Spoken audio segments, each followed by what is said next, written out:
Sabe qual é a diferença, Carol, que eu vejo para as bets? Eu costumo também fazer essa comparação como, se você coloca dinheiro em cripto, é a mesma coisa que colocar em bets. Mas tem uma diferença aí.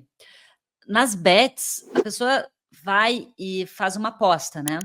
As pessoas sabem que elas estão apostando e as bets são declaradamente um jogo de apostas, né? Elas estão posicionadas no mercado, elas são empresas de apostas. As criptos, elas não se venderam como apostas, elas se venderam como uma tecnologia descentralizada, como melhor que Bitcoin. E, ou seja, uma grande mentira que a gente vem falando aqui, uma fraude. E a gente vem falando aqui desde final de 2021 sobre isso, sobre as diferenças de Bitcoin e cripto. A gente vem expondo os problemas das altcoins, das criptos. Só que muita gente ainda quer acreditar e quis acreditar esse tempo inteiro em cripto, em Ethereum, em Cardano, em esse monte de shitcoin, em narrativa de Web3. Eu imagino, e quero que vocês, quem está acompanhando a gente aqui, eu quero que comente aqui embaixo desse podcast. Se você já percebeu que, na verdade, todo esse mercado cripto era uma grande mentira, porque agora não tem, gente, não tem como não perceber. E aí, quando a gente fala aqui de Bitcoin como uma criação justa, a Carol já mencionou aqui, mas eu vou só puxar para a gente fechar o raciocínio, Carol. A gente fala do Bitcoin como uma criação justa. Satoshi foi lá, publicou o white paper. Bitcoin valia 0, não tinha investidor, não tinha equipe de marketing, não tinha nada. Aliás, tu mesmo comentou agora há pouco, até os próprios cypherpunks questionaram a ideia do Bitcoin, se realmente era uma ideia boa, se aquilo ia funcionar. Teve muita discussão naquele período. O que as altcoins fizeram? Pegaram a ideia, nossa, que incrível essa ideia aqui, Bitcoin, vou fazer a minha criptomoeda, eu sou o fundador, vou lançar isso como uma startup, vou pegar dinheiro de investidor e vou lançar como melhor do que o Bitcoin e vou criar narrativas de que vai subir muito de valor.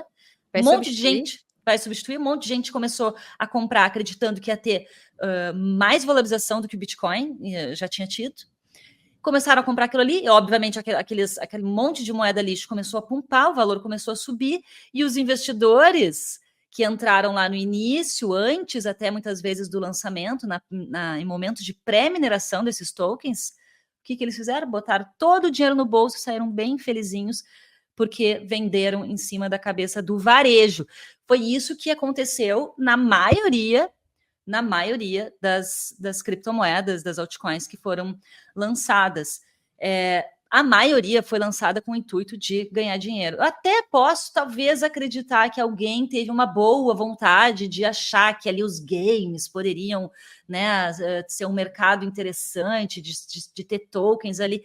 Mas eu não sei, tá? Eu tenho lá minhas dúvidas. Eu acho que a maioria, 99,9%, sabia que estava criando realmente um token para tentar enriquecer rápido e tentar fazer algo bom para si e não para as pessoas, que de fato não tem valor real no mundo. Ainda tem um papo de tokenização, mas eu já vi essa narrativa enfraquecer totalmente no ano de 2024, né, Carol? Cacá, eu acho que essa narrativa ela vai migrar de lado.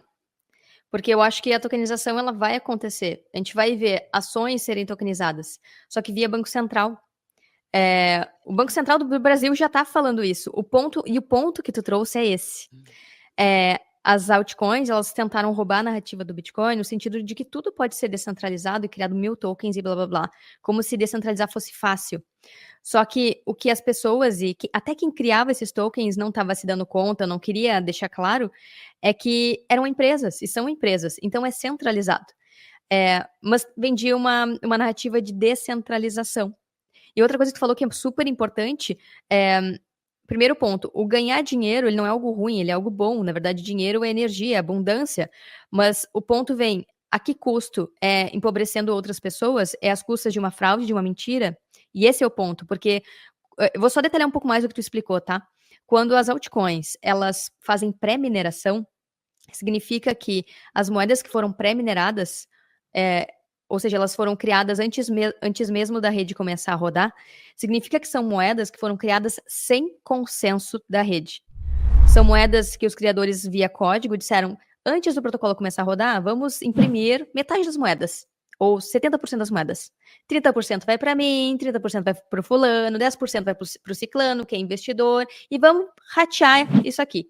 O que aconteceu? Esses desenvolvedores, fundadores iniciais, eles receberam 70% do supply, 60%, que é o caso de Ethereum, e quando começou a rodar o consenso, os usuários, para poder ganhar moedas, teriam que empregar poder computacional. Ou seja, tinha que investir. Tinha que comprar uma GPU, um CPU, tinha que botar poder computacional, gastar luz no mínimo para criar esses tokens. Ou seja, os usuários tinham gastos, mas os fundadores não. Ou seja, é injusto. É injusto porque não teve proof of work para criar essas moedas, não teve consenso da rede, tu não criou essas moedas iniciais seguindo as regras que todo mundo segue. Ou seja, foram exageradamente privilegiados na criação do protocolo. E Satoshi deixou claro que ele não teve privilégio, porque ele tornou tudo transparente antes de rodar, ele deu a possibilidade da galera copiar, ele deu a possibilidade da galera rodar antes do protocolo. Então todo mundo pôde começar a minerar Bitcoin junto com o Satoshi. Ele não antecipou nenhuma moeda para ele. Quando ele fez ali o bloco Gênesis, quando ele rodou o primeiro bloco, ele minerou essas moedas via consenso, e essas moedas, elas são ingastáveis. Essas moedas não têm UTXO set, ou seja, não tem como gastar as moedas do primeiro bloco. Totalmente diferente de outros protocolos que fazem pré-mineração e beneficiam de forma exagerada os criadores. E Satoshi tem 1 milhão de Bitcoin. Ok, isso não é uma quantidade preponderante de Bitcoin em relação a todo o supply. É bastante Bitcoin? É, mas ele nunca mexeu, nunca vendeu. Outros fundadores, eles têm a maior parte do supply. Ethereum, por exemplo, tem 62% pré-minerado. Então, essas pessoas que empregarem essas em staking agora, ainda mudou o mecanismo de consenso, outra injustiça do protocolo, né? Se eles botarem em stake, eles são muito maior do que o resto. Então, eles seguem tendo um poder muito maior do que os usuários, e isso é absurdamente injusto. Satoshi, se surgisse agora, ele não teria nenhum poder em relação à rede. Ele teria que ter poder computacional como qualquer outro usuário, e mesmo tendo 1 milhão de Bitcoin, não teria poder no consenso da rede. Então, olha como a lógica é totalmente outra.